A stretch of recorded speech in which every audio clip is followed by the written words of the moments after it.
The center. As you know, we've been going for years now, I think 18 years.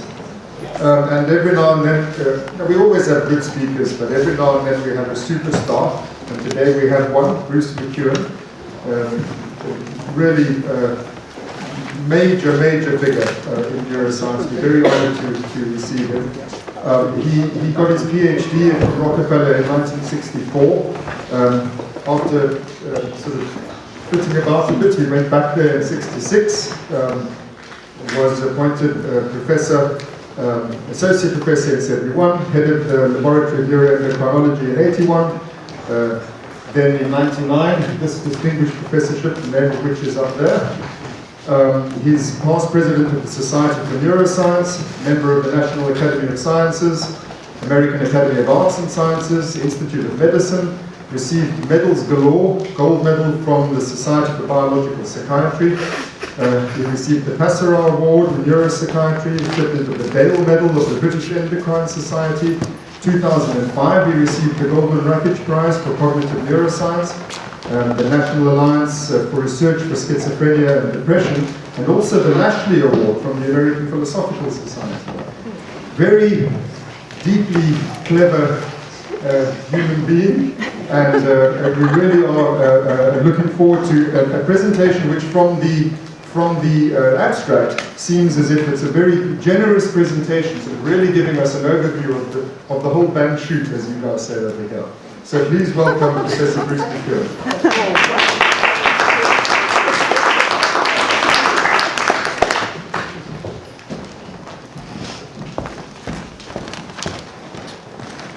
Very much. Thanks for coming.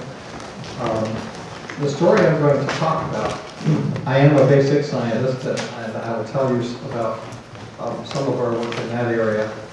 But the motivation and history behind what I'm about to tell you has to do with becoming a member of two different interdisciplinary groups. One, which I'll get to a little bit later, is the MacArthur Foundation Network on Socioeconomic Status and Health, and then more recently becoming a member of the National Council on the Developing Child.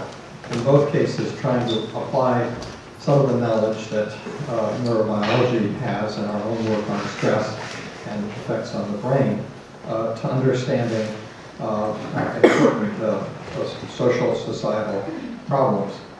And in fact, this article, which was published earlier this year in JAMA, with Jack Shelkoff, who's head of the National Council, Tom Boyce, a pediatrician from University of British Columbia,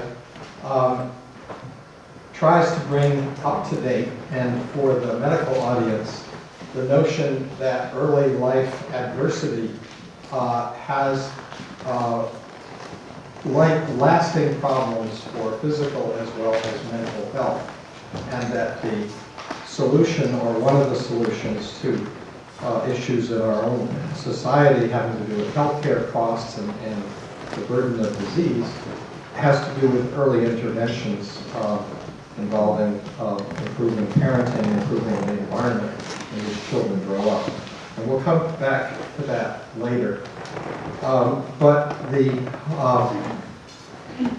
basis for what I want to talk to you about this morning is in this figure from an article that I wrote in New England Journal of Medicine in 1998, focusing on the protective and damaging effects of the mediators of stress and adaptation, focusing on the central role of the brain, which was almost self-evident, but it is the organ that perceives what is threatening, what is stressful, decides what to do about it, whether to ignore it, whether to respond, by fighting or fleeing, whether to engage in, say, a state of say, uncertainty or anxiety in adverse personal behaviors like stuffing our faces with too much comfort food, smoking or drinking, or engaging in health-promoting activities like exercise, getting good sleep at night, engaging ourselves with friends. The brain also controls physiologic responses, needless to say, the neuroendocrine system, influences on the immune system through nerves and hormones, the autonomic nervous system, and these are all engaged to help us adapt to the stressful experiences. And this process has been called allostasis, the active process for adaptation. I'll say more about that in a few moments. And we coined the term in this article, allostatic load, which is the almost inevitable cost that the body pays for doing its job of adapting. And we'll get more to that later. We all recognize that there are enormous individual differences in how we respond to stress. Prior adverse experiences may make us anxious and more ready in a job situation to be afraid of our boss. Other people who've had good experiences will be more relaxed. We know that our genetic endowment has influences, that our early developmental life history, as I said in the previous slide, has very powerful effects, and experiences that we have throughout our adult life. And we know that stressors include trauma and abuse, a huge problem that, especially now, in thinking about post-traumatic stress disorder and war experiences and other violent experiences people have. Major life events, divorce, job loss, loss of a loved one. But the most common, of course, are the common environmental stressors of our daily personal lives, our work, our home, our neighborhoods, our society that we live in. And these all do get under the skin and have effects on both our brain functions and on our physiology and on our behaviors that in turn also influence our physiology. The notion of allostasis, coined by Peter Sterling and Joseph Heyer, developed further with my late colleague Elliot Steller from the University of Pennsylvania, is the notion that, for example, for blood pressure, we have a normal basal blood pressure, or somebody with hypertension. We have an external challenge like walking up a flight of stairs, or having an argument, or getting up and giving a talk. We have an elevation of blood pressure, but when the event is over, then the blood pressure returns to whatever its basal state is. Well, if there is the elevation of this basal state, as in hypertension, over time there is a wear and tear on the cardiovascular system and secondary and tertiary consequences for other organ systems in the body, which is represented metaphorically by two heavy weights on a seesaw. The seesaw remains in balance, homeostasis is preserved, the person stays alive, but over time there is a wear and tear on the systems that we refer to, we call allostatic load. So that's what I'll be talking about as I refer to this. When we think of stress and adaptation, we often think of cortisol.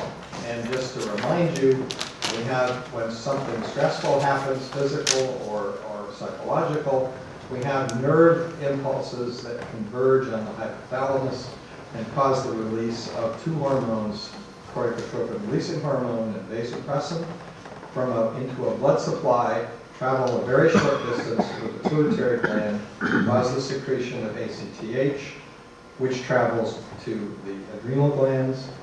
At the same time, of course, there's the release of adrenaline to a stressful challenge. The cortex of the adrenal produces cortisol, and cortisol has two distinctly different kinds of effects. Acutely, during an acute stress, it actually enhances function of the immune system. I'll say more about that in a minute. It promotes memory for events that we need to keep in mind to avoid danger in the future. It helps with energy replenishment because the adrenaline has liberated supplies of glucose for rapid energy response, and it helps to promote better, more efficient cardiovascular function. But we also know that when cortisol is given in large doses, like to suppress immune function or suppress inflammation, or when it's secreted in large amounts and chronically, It can suppress immune function. It can also impair memory. And in disorders like Cushing's disease or certain forms of major depression where there is elevated cortisol, it can promote bone mineral loss, muscle wasting, and contribute to the metabolic syndrome, which, of course, in terms of type 2 diabetes, has also devastating effects not only on the body, but as I'll mention later, on the brain. This is a slide from a former graduate student's thesis. For those who are, he's now a professor at Stanford, showing what happens if you expose a rat or a mouse to a chemical antigen so it forms an immune response. And then several weeks later, when that immune response is there, you touch one of the ears that with this chemical antigen that stimulates an immune memory response. And what happens is that the ear becomes somewhat engorged with blood as immune cells traffic into the ear to defend against this possible pathogen. It's called delayed type hypersensitivity. It's like what we have with an allergic type reaction. And what happens if you acutely stress the animal for a couple of hours in a restrainer, and then during that time apply the antigen, the ear becomes even redder because, in fact, as shown here, more immune cells traffic in. This is simply the thickness of the ear. Stress causes an increased thickness, an increased trafficking of immune cells that lasts for a number of days after this single stressful event. Even larger amounts of stress cause an even larger response.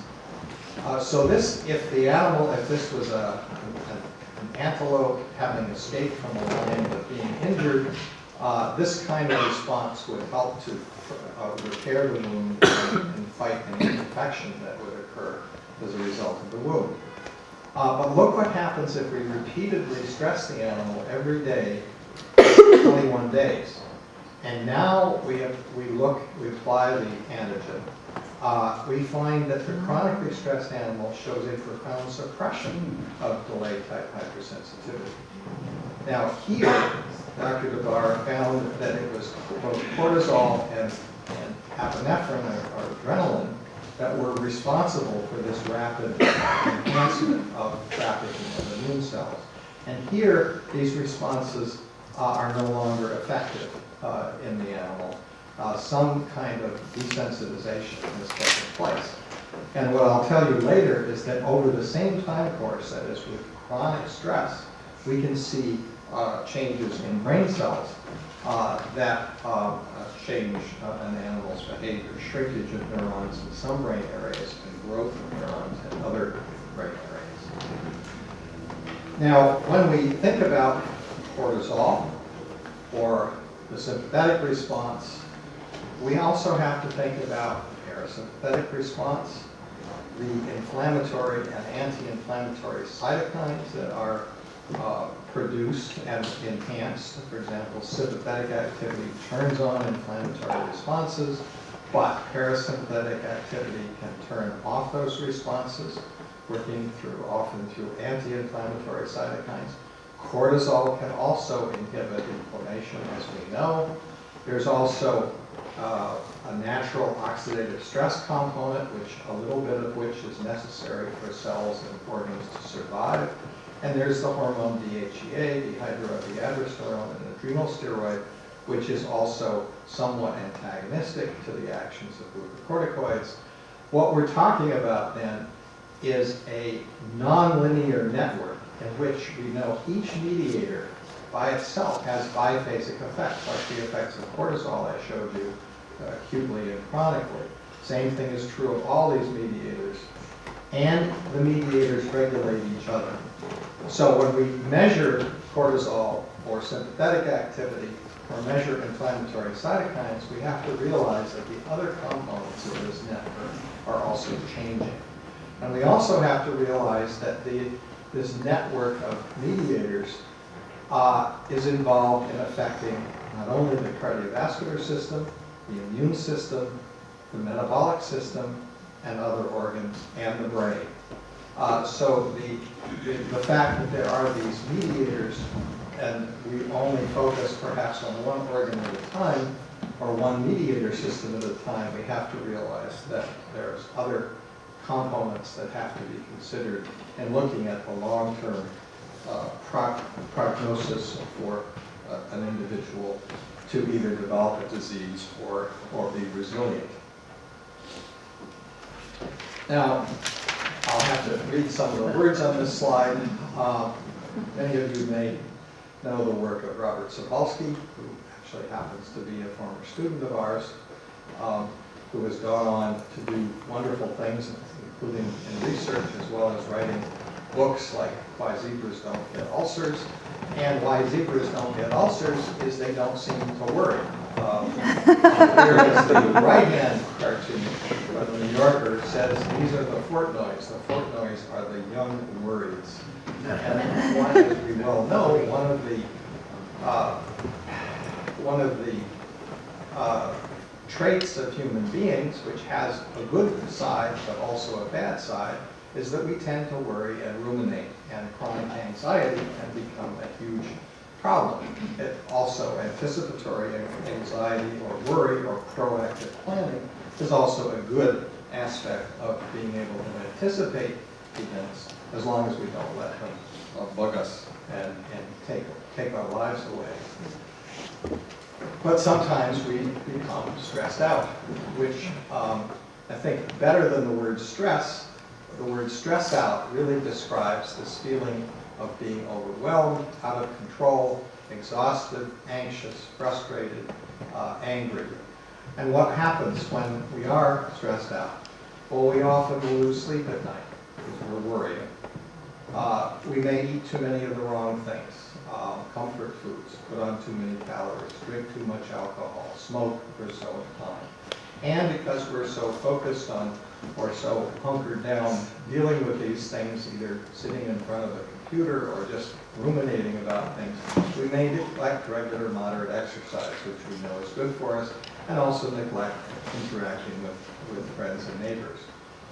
All of these also contribute to allostatic load because they have influences on this network of allostasis I've described for you. Sleep deprivation in this study in Proceedings of the National Academy of Sciences by a group at the University of Wisconsin documented the fact that in aging women, having poor sleep was associated with elevated levels of an inflammatory cytokine called interleukin-6 or IL-6. Most of the women who slept poorly had poor social ties, and most of the women who slept well had good social networks. There were exceptions, and the real link, that is people who had few social ties who still slept well, but the real link was good sleep, low IL-6, poor sleep, higher IL-6. And we know from studies on younger subjects by Evan Cotter at the University of Chicago that people who are sleep deprived even for a few days, like getting 4 to 5 hours a night, which is not uncommon, have increased blood pressure, decreased parasympathetic tone, elevated levels of cortisol in the evening, that is, if cortisol doesn't come down as it normally should. Also, glucose and insulin levels are elevated when they normally should be down. Elevated levels of inflammatory cytokines, increased appetite because of the secretion of a gut hormone called ghrelin,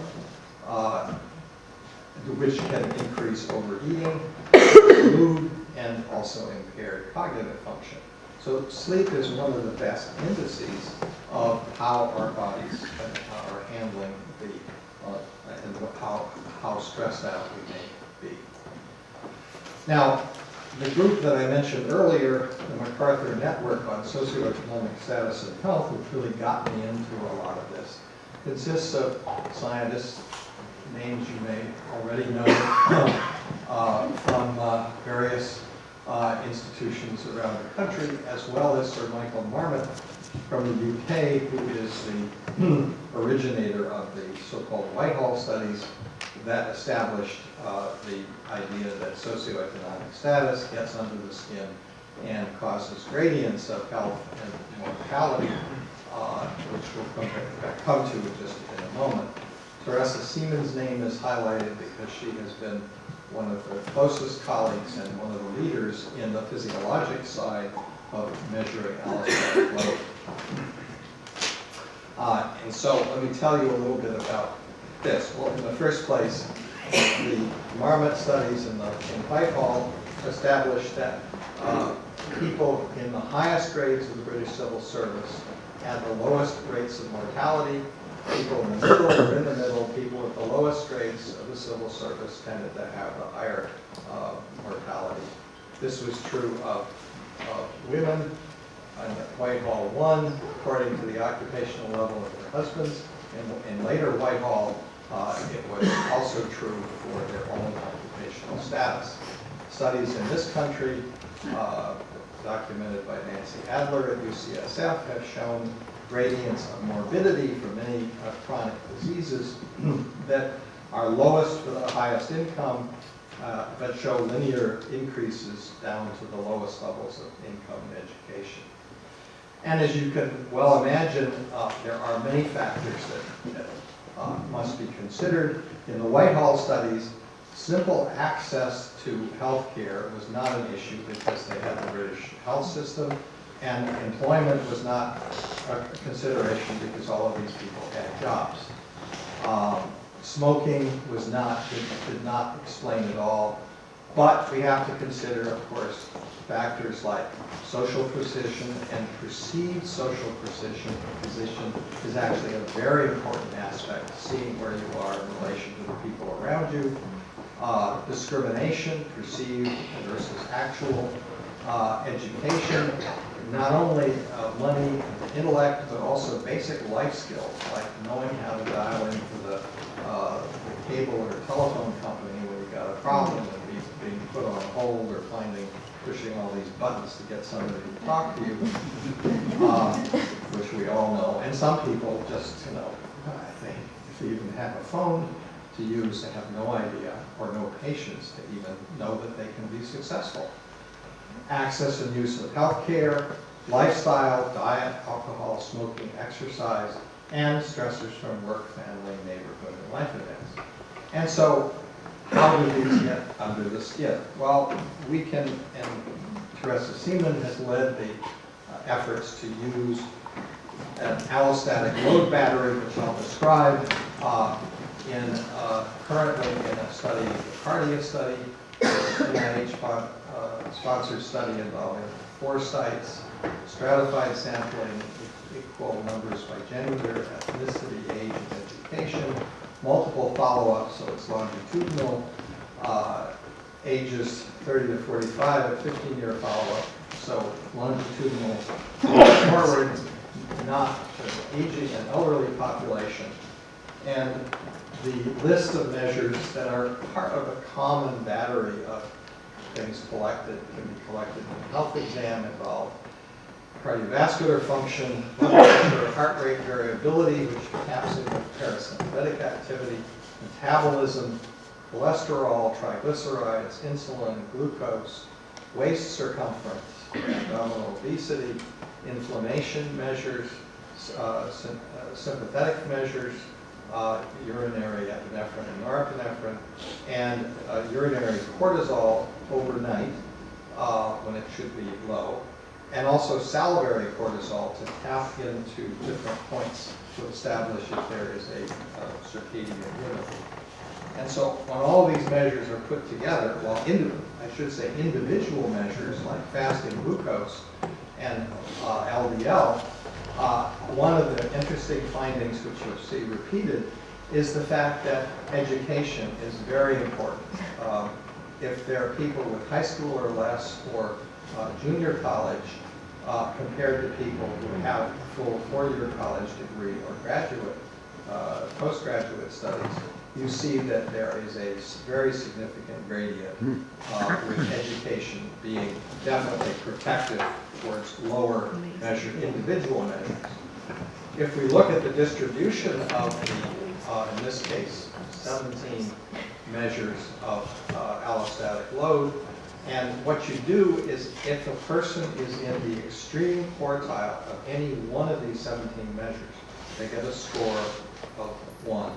You can have as high a score as 17, which is very uncommon, but the typical scores are being high in 3 to 7 or 8 measures. And this then, as opposed to being very low, having very low allostatic load scores, begins to tell us things that are very, very interesting.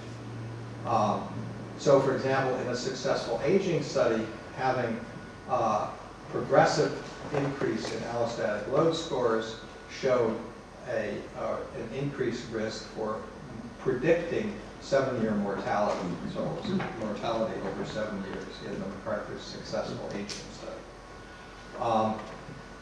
Using allostatic load to look at education, you see again for the aggregate score the same thing I showed earlier. Having college, 4-year college education or graduate, postgraduate is definitely protective, lower allostatic load. Mental health, affective disorders, anxiety disorders, and substance abuse. Not surprisingly, there is a relationship to income. Low income people have relatively higher risk. There are more linear gradients according to educational attainment, again with the highest levels being in people with lower levels of education. If you look at racial factors, blacks have a higher allostatic load score than whites, very significant difference. And blacks also show a lesser gradient with education, less protective effects of education compared to whites. Social support, and integration, high levels of social support are associated with lower allostatic load scores, and conversely, social conflict is associated with progressively higher levels of allostatic load. So let's now turn to talk about what happens in the brain.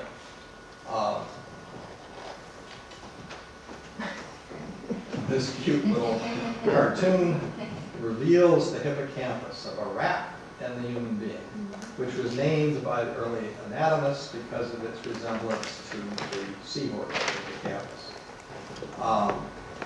This has been a part of the brain that we've studied for many years, and so it'll be the main but not the only theme of this section on the brain, because the brain, what happens in the hippocampus has also taught us things about what is going on in other brain regions.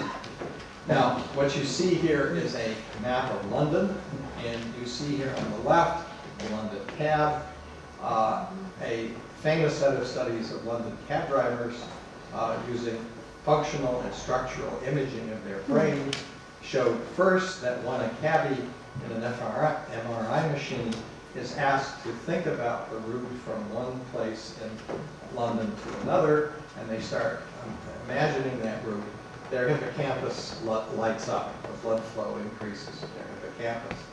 And the other part of the study showed that London cabbies, the longer they have been on the job, and as you know, they have to pass a very rigorous exam to know exactly how to go from one place to the other. The longer they've been on the job, the larger is the part of the hippocampus that underlies spatial memory.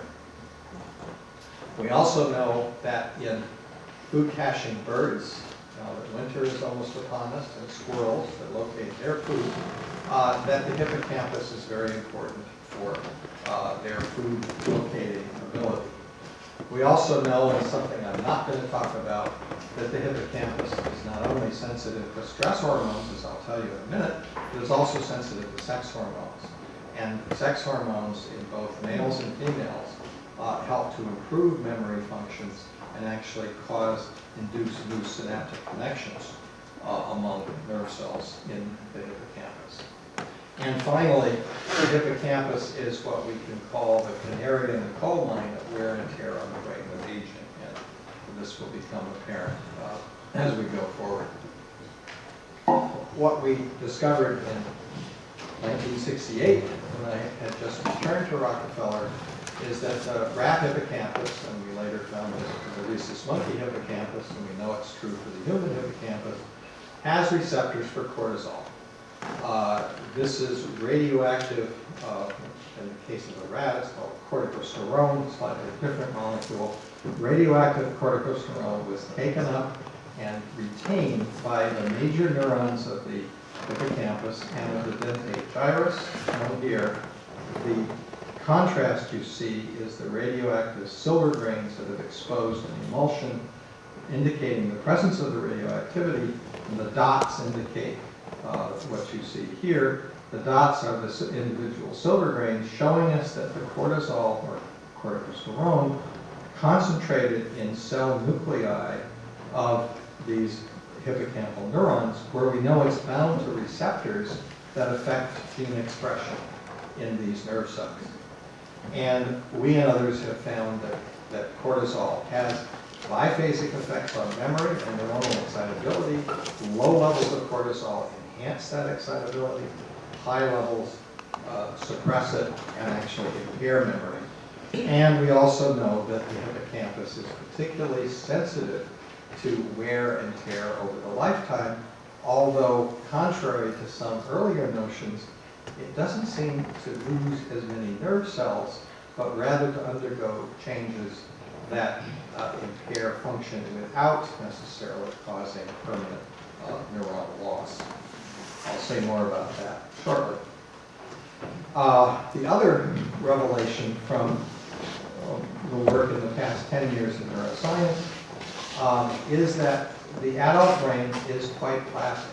Here you see a nerve cell with its dendrites, its neuron cell body where the nucleus is, the dendrites, and of course there's an axon that also branches. You don't see here specifically.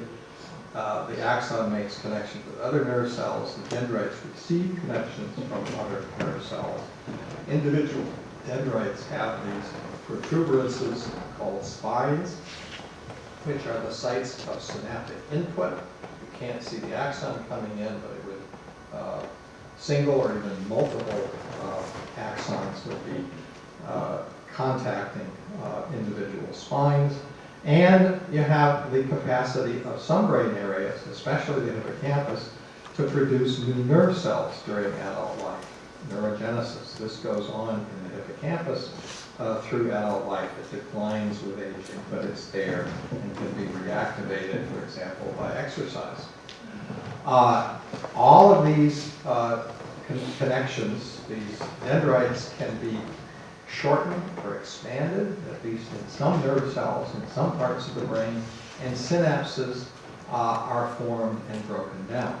So these are very dynamic structures, at least in the brain areas that we've studied. And that provides a new picture of the brain. Previously, it's been taught, and I think it's still taught, the notion that the brain, the adult brain after birth, is a very rigid, unchanging structure. Well, that's simply not the case. In the hippocampus, this is the cross-sectional structure of the hippocampus. Information comes into the hippocampus from the entorhinal cortex and synapses in the dentate gyrus in the CA3 region. This input is declines, shrinks in the early stages of Alzheimer's disease. So it's one of the first aspects of Alzheimer's that causes the hippocampus to become disconnected and spatial and other memories to be lost, or the ability to encode those memories to be lost or recalled. This CA3 region, which receives input from the dentate gyrus, and this is, by the way, where neurogenesis occurs in the adult brain. These CA3 neurons are particularly vulnerable to the effects of repeated stress, and the dendrites will become shorter and less branched in repeated stress. The same kind of stress that earlier I showed you would suppress delayed type hypersensitivity after 21 days of daily stress. Notice that the basal dendrites of these neurons don't change, so it's a very specific phenomenon which is reversible when the stress ends in our animal models. Now, these neurons are also vulnerable to damage by seizures, and the hippocampus is very vulnerable to seizures. So one notion of what this dendritic shrinkage is doing, if you give these cells a chance rather than hitting them all at once, they shrink down to become less vulnerable to permanent irreversible damage. That's the hypothesis. Anyway, this is the picture of what happens in the hippocampus. Neurogenesis here, the dendritic plasticity here. Now, what about the human being? Well, studies by Peter Generos and colleagues at the University of Pittsburgh have used a perceived stress scale, which I'll remind you of in a minute, to look over 20 years at the average perceived stress scale in a study on women, which was also looking at their risk for cardiovascular disease. The higher the perceived stress score, the smaller the hippocampal volume. So this is the first evidence, albeit cross-sectional, that a history of chronic stress does affect the volume of the human hippocampus. In major depression, work by Yvette Chalene and colleagues in Washington University St. Louis has shown that with prolonged depression, there is reduction in hippocampal volume. Doesn't happen immediately in depression, it takes time. We also know that in Cushing's disease, which has elevated cortisol because of the tumor, there is mood disturbances, often depressive mood, impaired cognitive function.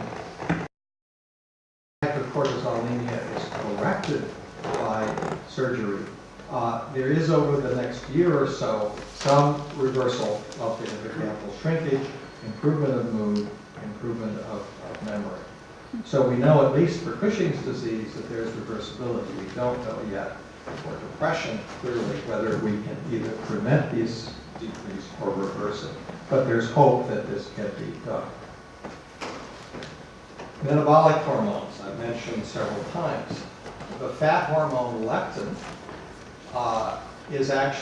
enters the brain, enters the hippocampus, binds to receptors, enhances excitability, enhances memory, and improves mood.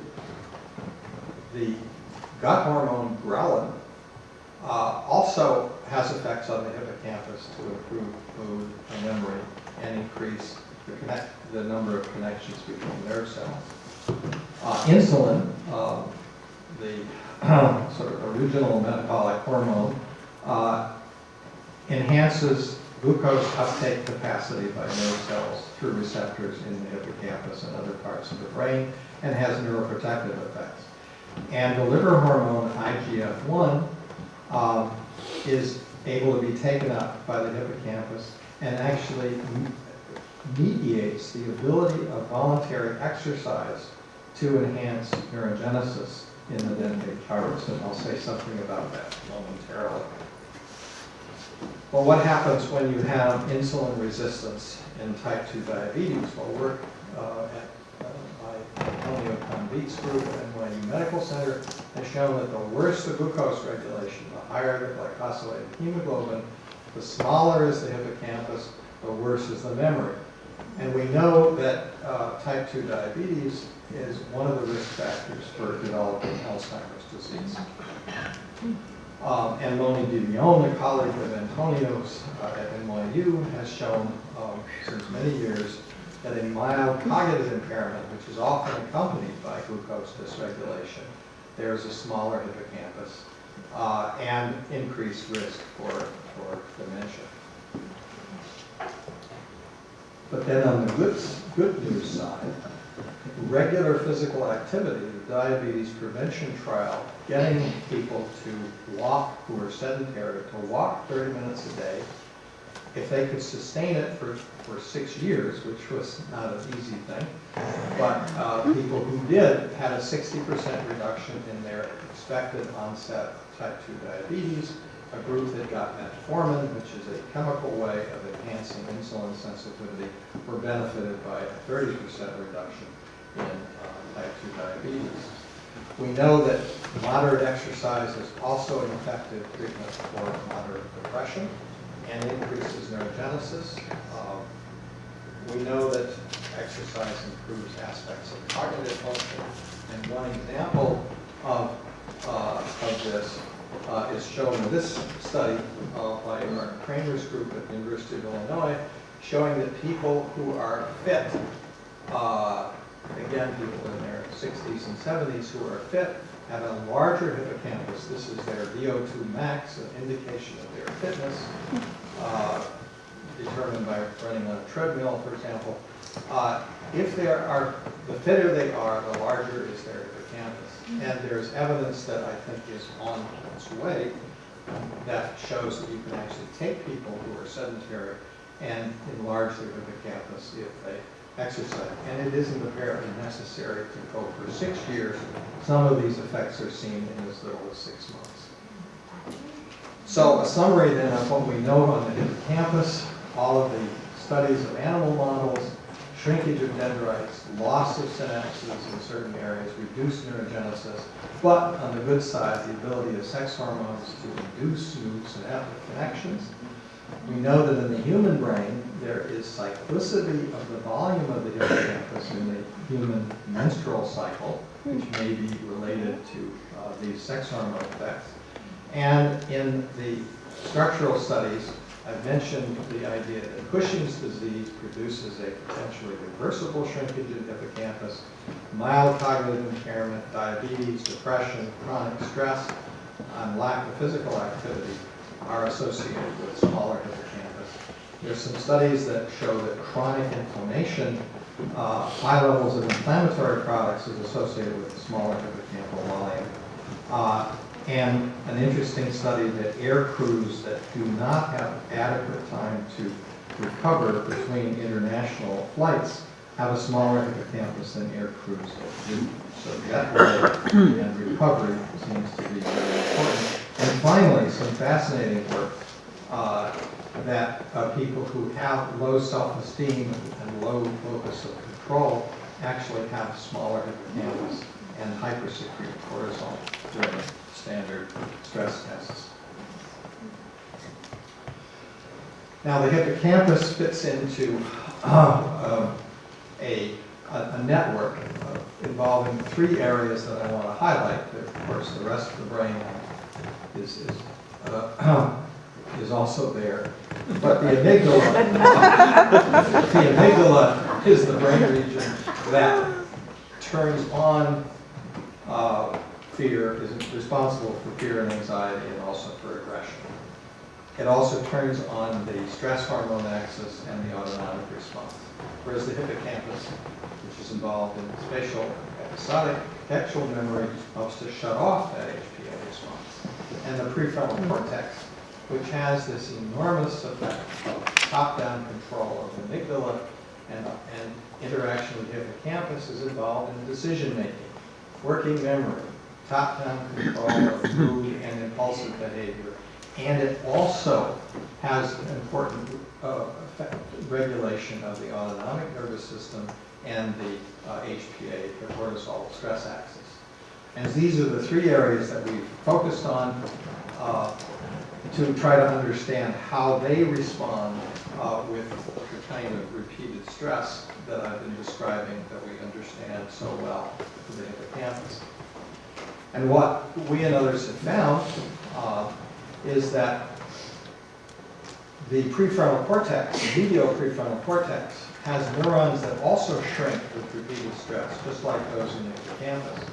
But the amygdala has neurons that in the same stress paradigm grow, and the animal becomes more aggressive, more anxious. And in the orbitofrontal cortex, which is closely connected to the amygdala, neurons also grow. So some neurons shrink, other neurons grow. They don't necessarily die. It's a reversible process. We talk about it as adaptive plasticity. But if these changes occurred and then did not reverse themselves, then the animal might maintain a state of anxiety, might maintain a state of poor decision-making, poor downstream control of mood and impulses, and then this could be defined as a mental health disorder. So we think that the lack of resilience, the lack of ability to show reversibility of these changes after a stressful event may be a key sign of a disorder that has to be treated by some other means. Now, in the amygdala, where there is this growth of neurons with chronic stress, and also some evidence that they also grow with traumatic stress, we know the amygdala is very sensitive to faces that tell us something about states of a person's feelings, and that people who have a prior history of stress show a greater reactivity to faces, even to somewhat neutral faces that a non-stressed person would not react to.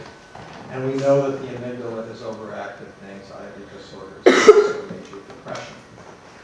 On the other hand, the prefrontal cortex shows the neurons that shrink the medial prefrontal cortex with chronic stress. This is part of an ongoing set of studies with the labs of John Morrison and Patrick Hoff from Mount Sinai School of Medicine, studying the shrinkage of these neurons and what they mean for an animal's ability to show mental flexibility.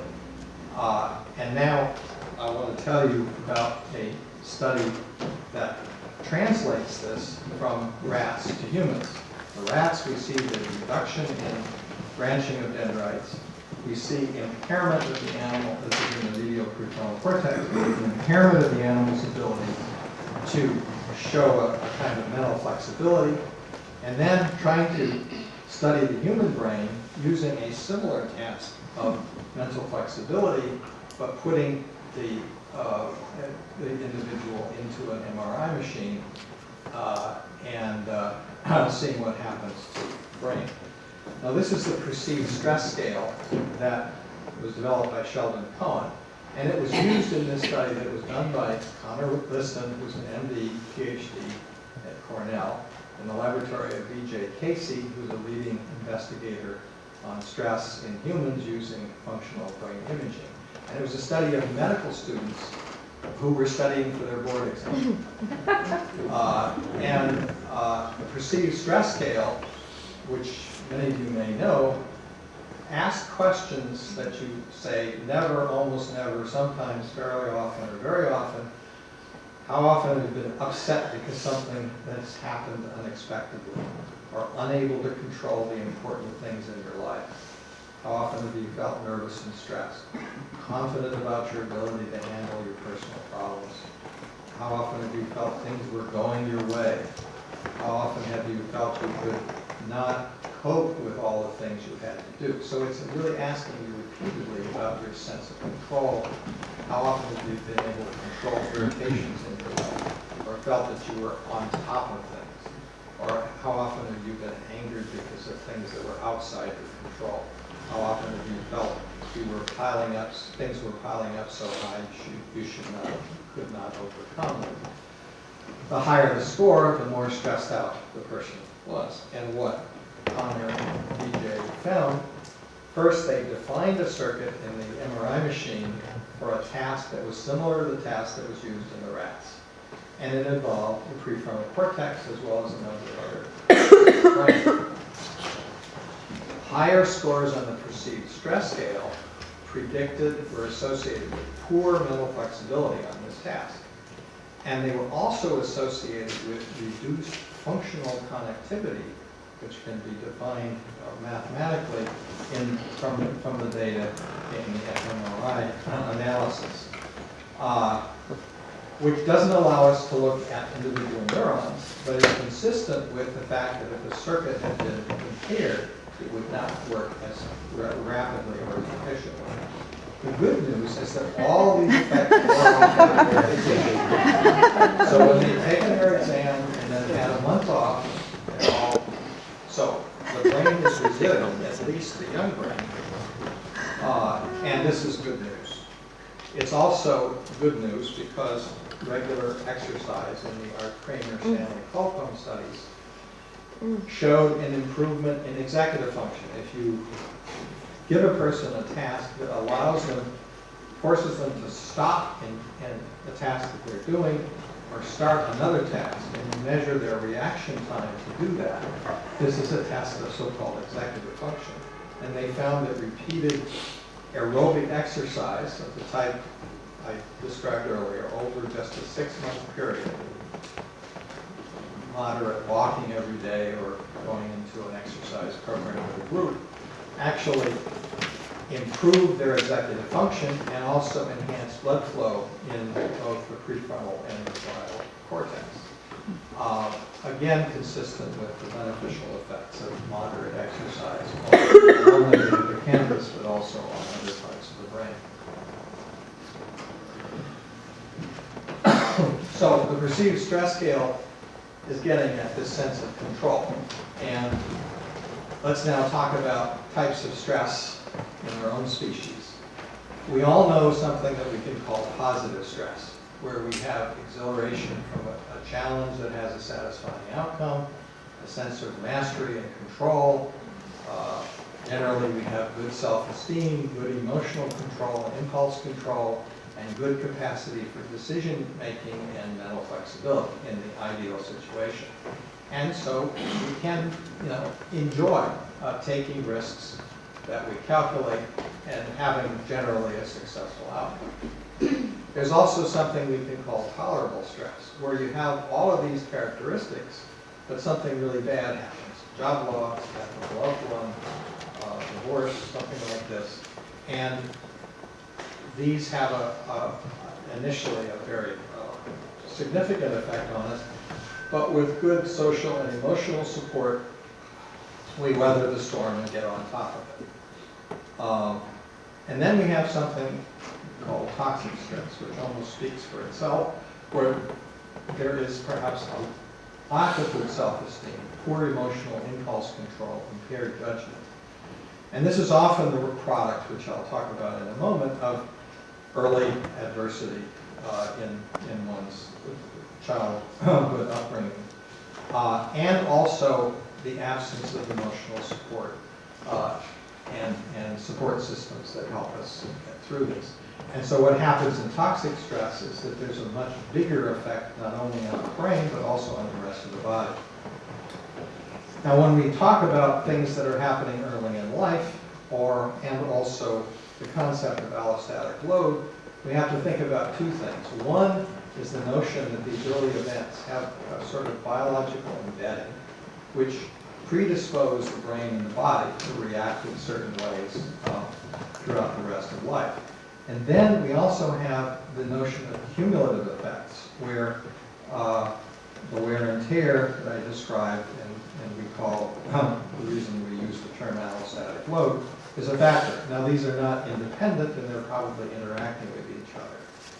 So let's talk a little bit about the adverse childhood experiences, coined ACE, by these investigators, Robert Anda and Vincent Felitti at the Center for Disease Control. And this is actually from the CDC website. The idea that adverse childhood experiences lead to social, emotional, and cognitive impairment, adoption of health risk behaviors, increased levels of susceptibility to disease, psychosocial problems, and disorders related to factors like smoking and alcohol abuse, risky sexual behaviors, but also common diseases like obesity and diabetes and cardiovascular disease that result in a shorter lifespan. Now, that's been on their website for some time, and they've recently reactivated their interest in this, along with the work that the National Council on the Developing Child is doing. But let me just step back and look at some animal experiments that are telling us something very interesting that's applicable. If, as this group did at the University of Chicago, you take rats from an ordinary rat colony and you screen them early in life to find out who's more anxious in a novel environment or who explores more. We call the animals that are a little bit afraid neophobic animals. The animals that are more exploratory, neophilic animals. And you see this already early in life. You see these big individual differences in a group of rats. And then you keep track of them throughout their life course, and screen them repeatedly for their anxiety level behavior, find out that it's a stable personality trait, and then look at lifespan. The neophobic animals, the more anxious one, died 200 days earlier than the neophilic animals. The reasons for death are related to cancer and other aspects of pathophysiology. And now we sort of want to ask why. Well, one of the reasons why these differences in anxiety develop may be degrees of prenatal stress on the mother and the degree of quality of maternal care provided to the animals. We know that prenatal stress and also prolonged separation of pups from their mother after birth leads to increased anxiety, increased stress hormone production throughout their postnatal life, and increased rates of brain aging. We also know that the opposite, that is, good maternal care, which can be provoked by taking the pups away from the mother for short periods of time and